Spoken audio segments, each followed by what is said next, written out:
כשרק התחלתי ללמוד הנדסאי בניין, היה לי מאוד קשה. למרות שהייתי מצליחה, אבל הייתי מתאמצת הרבה.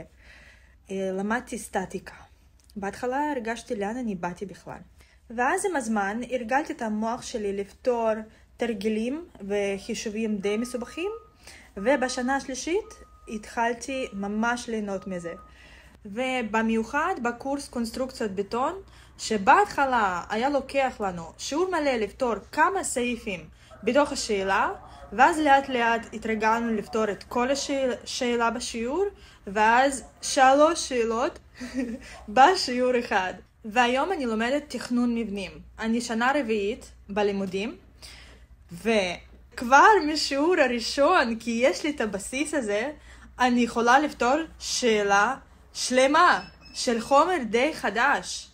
אבל זה כל כך מרגש.